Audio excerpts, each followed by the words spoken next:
Welcome to the Elite Designer Podcast by the White Space Elite Circle, a community where creatives learn, earn, and network to stand out. This podcast delivers top tier insights for designers and creatives looking to grow both in career and business. Join our host, Uluwafemi Akingbola, and a lineup of brilliant creative minds as they share real world experiences, proven strategies, and powerful tips to thrive in this ever evolving industry. All right, creators, welcome back to the Elite Designer Podcast. It's been a while, and today's episode is special. It's different from the norm. It's different from the normal podcast where I just have to be the only one talking and, giving you one or two tips about some things I know or I don't know of. Today, I have a guest in the studio, barrister Moyo Odejide, and she's an awesome person. So all you need to do is to sit back and listen, probably with your cup of coffee or tea, and you need to share this with a fellow creative. Barrister Moyo is a friend and she's an elder sister to me, and she's also a pastor to me. Barrister Moyo Odejide is a dynamic leader and she's the founder of Shinovate. Shinovate empowers female entrepreneurs across the continent by equipping them with educational and motivational and mentorship resources. She's also the creative director of Legalimo, a platform dedicated to demystifying legal concepts. And one of the reasons she's on this podcast is because of you and I as creatives. She's here to demystify a lot of things when it comes to contracting and voicing out as a creative.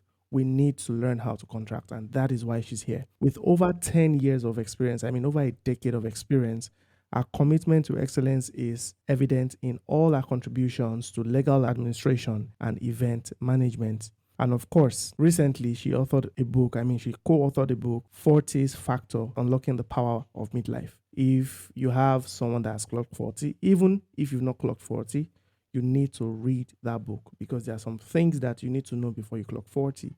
And if you've clocked 40, it is not too late to pick up that book and digest the book.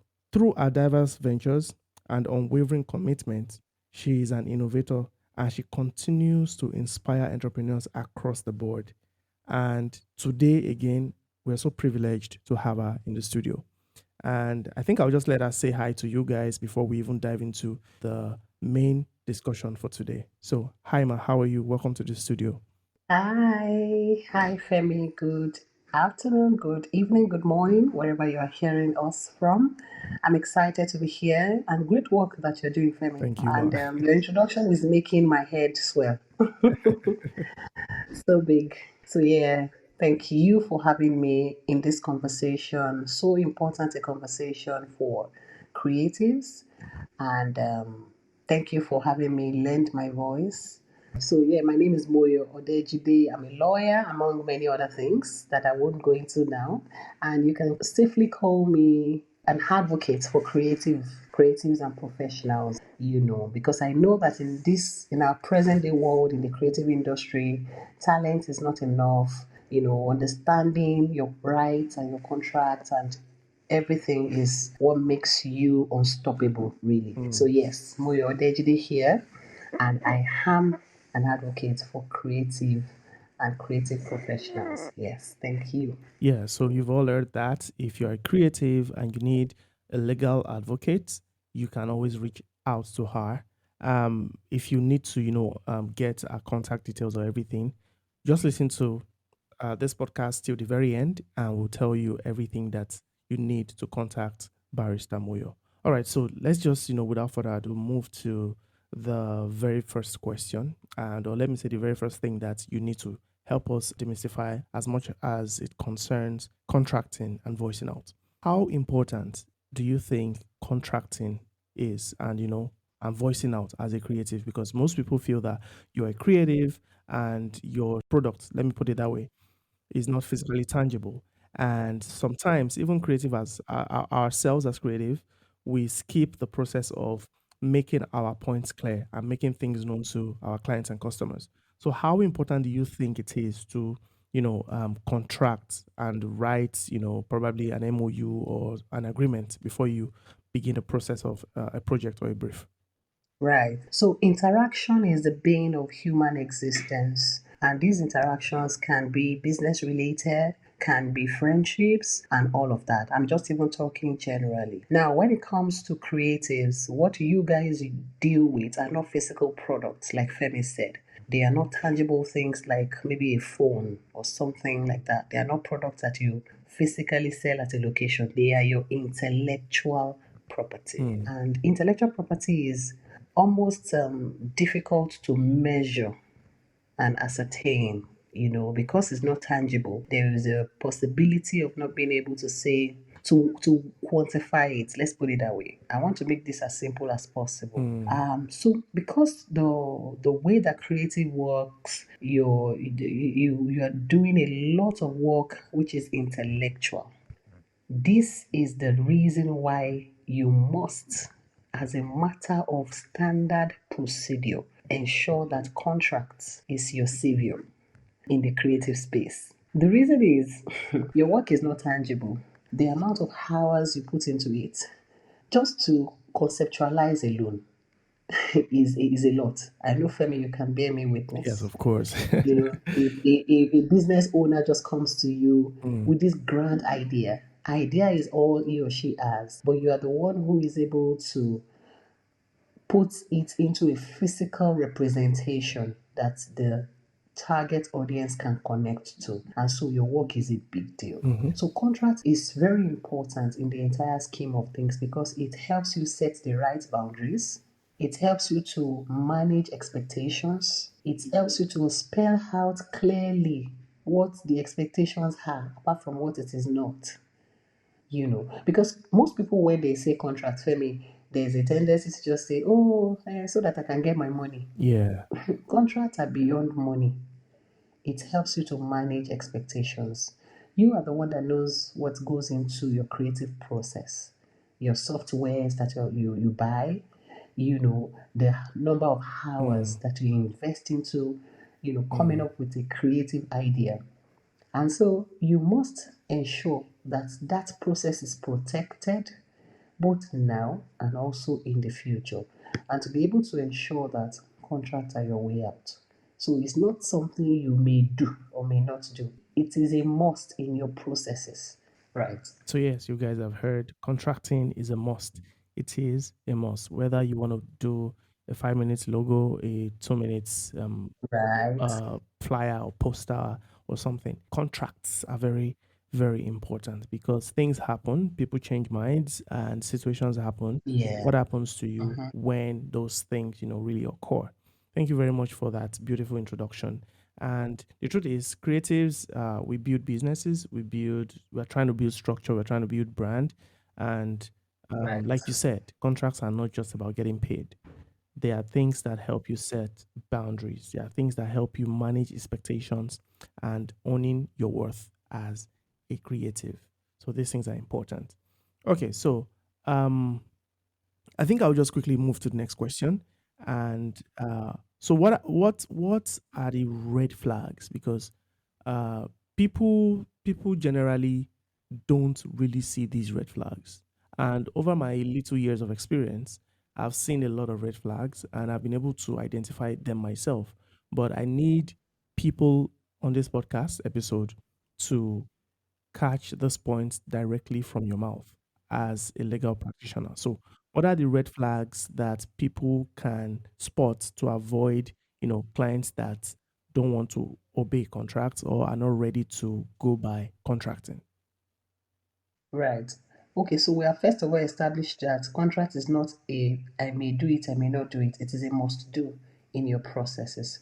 So let's say, for instance, you are onboarding a new client. The first point of call, the moment you have gotten the scope of work, do you get? Mm. You should then put a contract in place. Now, one of the things I would advise, whatever the case is, let a lawyer eyeball your contract. Maybe it could be a friend, it could be a sister who has studied law. Somebody just has to look at it for you so that these red flags can be spotted. Mm. Now, some of these red flags to a general and average person, you may not be able to say, oh, this is an issue, or this is possibly going to be an issue later on. So it's not just English language. Again, look at it and read very closely so that you can spot these red flags. I'll just mention a couple of them. You know, um, in your contract as a creative, any clause in your contract that allows for revisions to be unlimited. I believe you Mm, catch that. mm, If, for instance, Femi, you do me a design, and I'm going to, the clause provides for me as the person who gave you the job to be able to revise, the work severally. That's a red flag. mm, That's a red flag. I know that this also it affects the creative process when the recipient, the client is able to come back 500 times revising a particular design. I don't know, maybe you tell me, you might have a story about that. yes. If I give you, if I ask a creator to do a work and I'm correcting English, I correct English language today. Tomorrow I come back, I say, and the flag is not staying very well. Please remove that flag.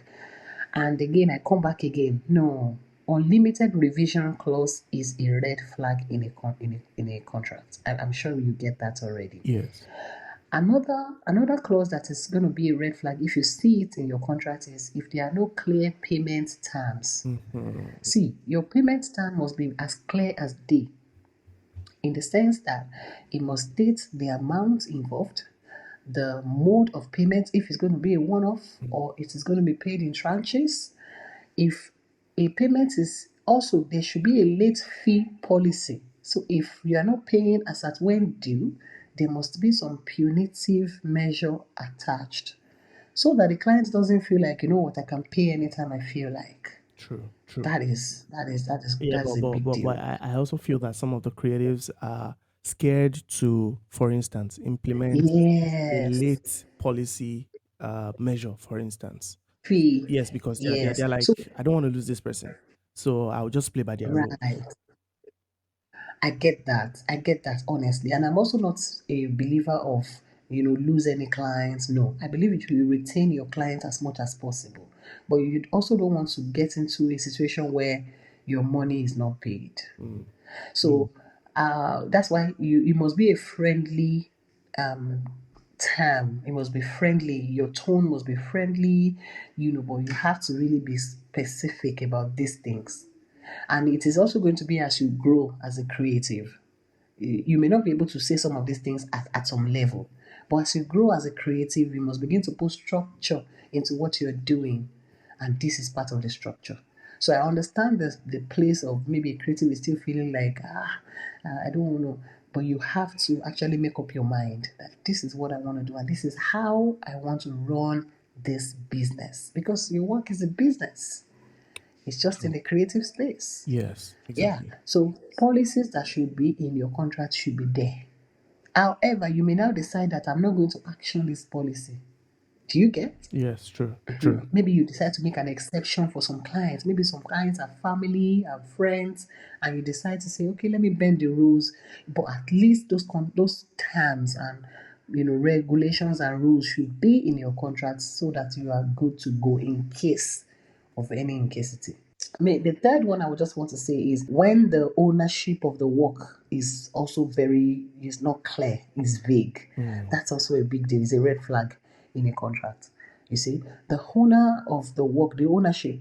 So your contract should state the ownership. And if we want to negotiate at this level, yes, let's negotiate that okay, when you create this work for us, because the normal rule of intellectual property, the intellectual property law states that the creator of any work of art is the owner of that work, except where it is now stated. um, otherwise agreed. Yeah. Do you understand? Yes. So that's why your contract has to be robust enough to cover, ownership and all of that. So ownership clauses that are very broad, that does not really put the ownership on this person or that person. You Mm-hmm. might want to check it and be specific. So yeah, those are the three things I would just like to mention for the purpose of this podcast. Yeah. Thank you very much. I think I'd like to also put one thing to the last one.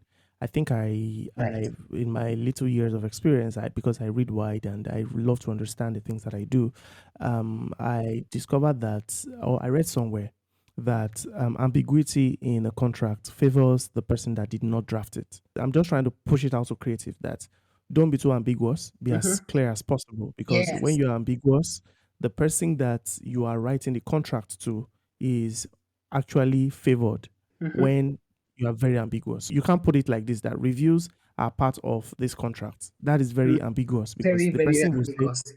well, You he have said reviews. stated. Yes. Yes. And the person can come and review about 1,000 times and you Yeah. can't do anything. Mm-hmm. So if you are trying to avoid ambiguity in that context, you can say, okay, two reviews, two Right. free reviews, Mm-hmm. then after you pay about So 2% of percent. the Exactly. exactly. Yeah. So Exactly. make sure you're not ambiguous. And off the top of my head, before I go to the next question, I would also just like to reel out some very, very um, good points that will corroborate what Barrister Mo has just said. And in protecting yourself, you need to have a simple contract, no matter Yeah. how simple it is. In fact, you can even have a trail. It can be a WhatsApp message trail. These Right. are my deliverables. These are the things I would give you. This is the deadline, and this is the thing I want to achieve, and this is how you pay me. This and Right. this. It doesn't have to be a Word document, as it were, you Mm-hmm. know. But make sure there is a trail. There is a Right. text trail. No word of mouth. Word of Yeah. mouth is your word It's versus a my no, word. no. Yes. It's your word Yeah, against mine, really. In your fact, word against the, mine. the law of contract does not mean that Mm, even a lawyer has to draft it for you. Anybody, both of true. you, the moment you agree, these are the terms, this is the scope Hmm. of work, this is when I deliver, these are the dates, after which you would review twice. Any other review at so percent, as simple as a WhatsApp chat. Yeah. Yeah. Yes, It's as that simple simple. as a WhatsApp chat, as Right. simple as probably a one-liner in an email. Yes. I had a story. Something happened to me when I was in the university. I was a fresh graduate, and I was helping this colleague of mine to record and document his project, video, like in videography and all that. Right. And we started, and we were supposed to finish the project. He paid me a stipend. I can't even remember how much I charged him, but he paid me about, I think, 10 or 20%, Hmm. and I'd already gone knee deep into that project. I mean, more than halfway done. And then something happened, and the guy said he couldn't continue because probably something happened at home or so. I can't remember. But I tried asking him, I tried, okay, what happened? What's going on? He just did not divulge. At the end of the day, I lost time. I lost everything that I like invested in that project. I did, in fact, it was holiday times. I did not go home. So I lost a lot of time with my family. Oh, I lost a wow. lot of time with myself. Oh, wow. I even lost money because I wanted to use the money for some things I was planning to get. So it was a lot on me. And then I did not contract. Why? Because I feel he's a friend. Oh, wow. So be as clear as possible. Let your contract be, And yes, another is deposit before starting is important, right? To deposit before starting because people, things happen. Like I said, things Right. happen. Yeah, that's just as simple as it is. Right. Um, I'm so sorry and about your experience, but that's a harsh reality of our it's a world. So, very painful for one, instance, if very you had painful. written a contract, that would have been easy to enforce. You would have Yes. also gotten some amounts deposited before you started the process. And that Hmm. way, even if you said it was no longer doing again, you would have been able to cover your costs. Yes, my Yes, cost. at So that point. it was quite painful because I even rented some equipment, right? Oh, And yes, but there was nothing I could do because there was no contract. I was an amateur. yeah. I did not, understand the contracting space. All I knew how to do was to do designs and videography and all And the just creative get the stuff. work done. So, Huh? yeah, so I Right. learned the really hard way. Yeah. And of course, yeah, we should also, like, think my final point before I move to the next question is extra fees for urgent timelines or Right. additional tasks. Because the truth is, as creatives, we have a lot of things that we do, right? I mean, projects on ground. So when somebody comes with a top priority project and that you have to push aside other things, Yeah. I think it's just right for you to, although, yes, we know there's a place of empathy on your side towards the client, But but you are in also, business to make money. mhm, You're not in yeah, business, you're not a charity organization. a charity So, how you organization. can ensure that you are still a bit friendly and empathetic towards your client Hmm. is to now not overly charge them for that, quick job. because you also need them to know that you are available if there is a quick thing to do. That you Mm. have you are able to handle it and deliver at the same level of excellence, to them, regardless of the timeline. But again, that's why I tell people, as a business owner, don't tell me you're not prepared for emergencies. Emergencies are part of Mm. our Things world. It will happen. always happen. Yes. But ensure that Yeah. you have structure enough in your own system that allows you to earn and a very good reward for the emergency, and also all your processes are ensure you secure it, All right. regardless of when it's an emergency or not. Thank you very much for that. Now, that is the very first part of this podcast, talking about contracting. Now, I want to split into voicing out because these two concepts are different. I Right. may know how to draft a contract, but I may not know how to, speak up when the time. Yeah, contracts can help you speak up, right? But Right. it can be sometimes limited. Like your voice needs to be heard, especially okay, probably when you want to negotiate. You won't use a contract to negotiate 100%. You have to learn to use your mouth. Yeah. And in doing that, I would just like to put two things forward before I ask you, the question about how to negotiate. And these two things are: don't copy somebody else's work. If Mm-hmm. the client says, I have this design, copy it verbatim, I have the, don't do that. It is very, very dangerous. And don't also use, random stock images on Google. In fact, Mm-hmm. I detest it. I don't do it. And that is what has given me an edge over some other people when I'm designing for my clients. Because Correct. the images I'm using for you, you can hardly find Original it to online, you. Yes. original to you. And I'm going to Yes. like give you, in fact, most times I don't repeat images I use for an old client for another one. I won't do that, right? Because these people don't know each other. Once they see, probably there may be a coincidence that they, meet each other somewhere, and the question will now be who owns the picture? Because this designer has decided to use one picture for multiple clients. So it is important to know that your integrity is on the line when it comes to, working with clients. And again, don't listen to them. And this is the part of voicing out. If somebody says, use this picture I found on Google, don't do that. Voice out and say it is out of our ethics to use Right. things like that. More so, you are Yes. even the creative, so you can Mm-hmm. insist that this is not in line with our With ethics and the way that we run business. And you have to also be yes. able to, you have to be bold enough to let your clients know that Man, boldness. this is not legal, this is illegal, and you can Mm-hmm. even And we could be infringe sued for copyright it. laws. Yes, Mm-hmm. and you can end up being sued for it. Imagine having put together a body of work and then you are getting lawsuits here and there. And I mean, it's not Even worth it. even even in the AI space, I think we also need to be careful. Probably that's Yeah, another conversation for another another day, day. but Right. we need to be careful, put out disclaimers and put out, just be very careful with It's just being resources. honest here, actually. It's just being Mm-hmm. honest, Mm-hmm. rather. It's just being honest and being truthful. You can do your business and being a creative with even a lot of truthfulness and honesty. Put out the relevant, caveats, like you just said it now. That, oh, Mm. sorry, this is not our, you know, you can Ethics. draft your caveats so that the general public will know that this is not your picture, or you don't have rights to this picture, or to the whatever, so that people can know. Thank you very much. You see the wisdom Barrister Moyo is teaching out. So if you need to contact her, stay till the end of the podcast. I will leave you a contact. And also, you need to get a book. If you need to get that book, Fortis Factor, you need to get that book.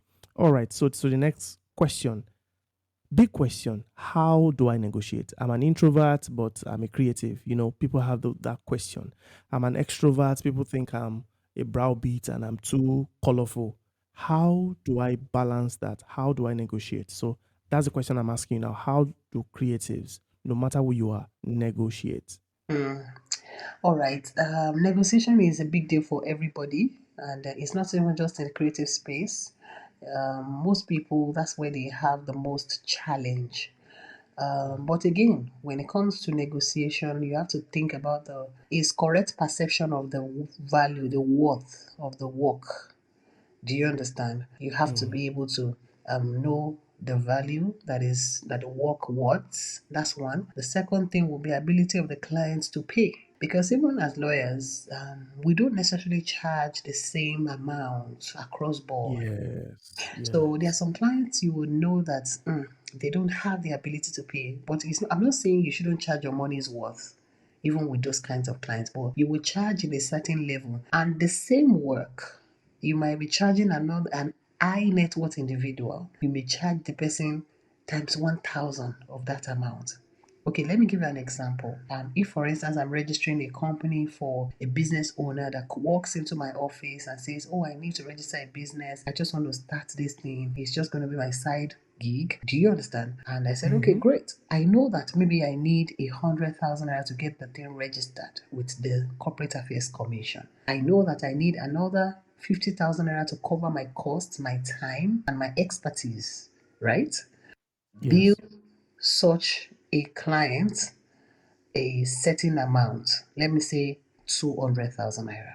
But now let's look at it on the flip side. Mm. A foreigner comes into Nigeria and says that I want to register the same company and wants to register the same company with the same, everything literally the same. I would probably say the foreigner should bring 500,000 naira. I'm just deciding to give you figures so that you can understand it. So those are things that you want to bear in mind. The scope of work, the worth of the work, the scope of work, the value of the work, the time you're going to put into it, your expertise, and the ability of the client to pay. That's what will determine how you actually charge. That's on one side. Now, negotiating is another thing, right? So when you are negotiating is when you now say, "Client, pay me 1,000,000 naira," and the client says, "Oh, no, no, no, no, no, I'm not able to pay more than 500,000 naira."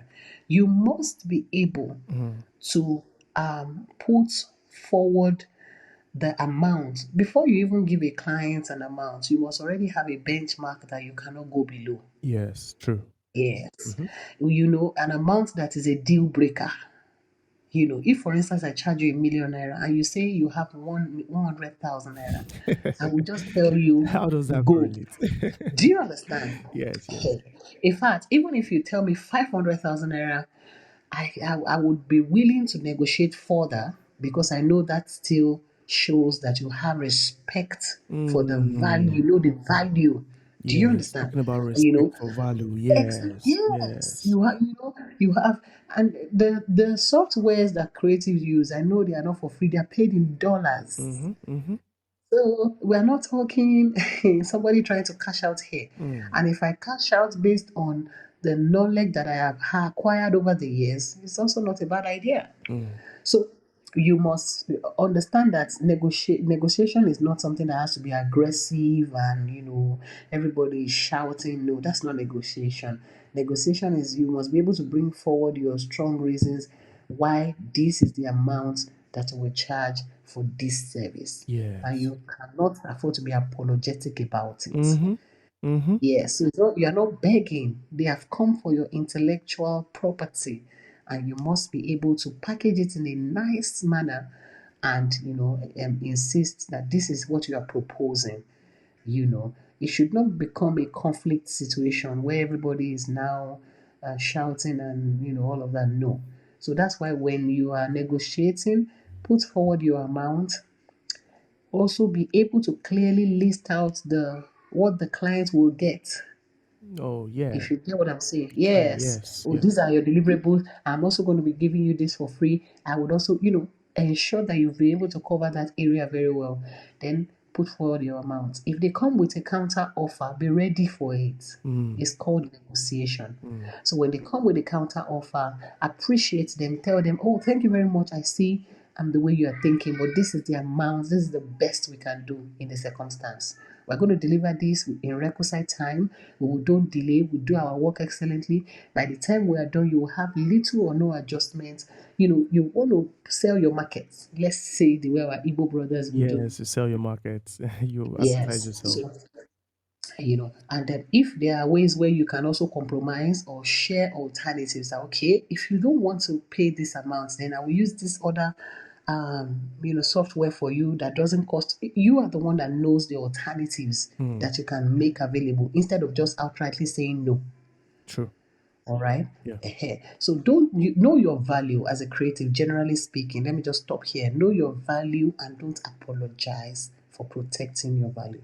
Yeah. So know your value. Don't be apologetic about your value, and don't be aggressive about communication of that value. It is very important. So those are the 3 points, that lead us, right away from how to negotiate into final tips before you sign. Right now that I know my value, I've negotiated, I've been able to make the client say, okay, I would, because sometimes the clients would say they would draft a contract. Sometimes you draft a contract, right? In fact, clients are always surprised when a creative draft contract in this side of the world. And the truth is, the more you draft contracts, the more you see that you're organized, and the more you see that you begin to streamline yourself to having sensible clients. I mean, people that understand contracting and people that understand value. So, to the next and final question, last but not the least, we have a lot to divulge as long as this topic is concerned, but we're going to be trying to keep this podcast as short as possible. So, the final tip is, uh, what are the things that we can conclusively call a takeaway from everything you've said? Okay, I mean, this conversation has been very rich. I am loving it. The key takeaways are clear. Always have a contract, even if it's just a WhatsApp trail. Yeah. Always have a contract. Always ensure that your contract protects your interest as a creative. Mm, Don't rush into signing anything. Ensure that you know your worth and don't be apologetic for your worth. yeah. All right? Ensure. Speak up. You are a creative, and you're working, you're putting in the hours. You are not a charity organization. So don't be afraid to speak up and also negotiate. Mm. Also know that negotiation will come up and be ready for it. Know your bandwidth, know how low you can go, know how high you can go, and be ready to accommodate your clients. And of course, the sky is your starting point. Yeah, the sky is your starting point. Learn how to accommodate your clients. These points are very important. And for me, I've learned even more things to the little things I think I knew, and the fact that we are here together to push out this content to you creatives, it is well enough reason for you to say, okay, I'm going to share this with other creative people. I'm not going to listen to this alone. I'm not going to hear this alone. So pick up that to your phone and share with a fellow creative. And yes, you've gotten to the end of the podcast. I mean, this episode. And like I promised you that I'm going to reel you out our handles that so that you can reach out to her after now. So you can go on LinkedIn. She's a very professional person and she's fun. Don't think professional means hard acting or strong face. No. She smiles a lot. Yeah. She jokes when she needs to joke and she gets serious when she needs to get serious. You know how baristas do. Yeah, exactly. But she's not the hard one, right? So thank you for joining, guys. We've come to the end of this beautiful episode with Barista Moyo. It's been insightful. I'll just let you tell, the people where they can find you, they can follow you, and where they can, interact with you, please. Oh, great. Thank you so much for having me on this episode. It's a brilliant one, and I've really had a great time. And I'm sure that every creative that has hooked on this podcast today would also say the same. All right. So, yeah, I'm a fun person, like Femi has said. I would love to connect with you, also help you in any way that I can. I mean, look at some contract for you if you have those kind of thing, or you even just need consultation and another opinion, a second opinion on something you're about to embark upon. Trust me, you need a lawyer in your life. So I'm on LinkedIn, Moyo Odejide. I'm on Instagram as well, Moyo_Odejide. I'm on YouTube as well. You can join me across all of these platforms, and I will be excited to meet with you and see how we can collaborate. Thank you very much for having me. All right, guys, thank you very much for joining in. All you need to do, again, like I said, is to share with your fellow creatives. See you in the next episode. I remain myself, Oluwafemi Akingbola. Have a blast. We appreciate you joining us for this episode. Be sure to rate, review, leave a like, and follow the channel. Also, feel free to visit whitespacecreativerse.com to join the community and access resources that will help you reach your career and business goals faster. That's www.whitespacecreativerse.com. Until next time, stay creative.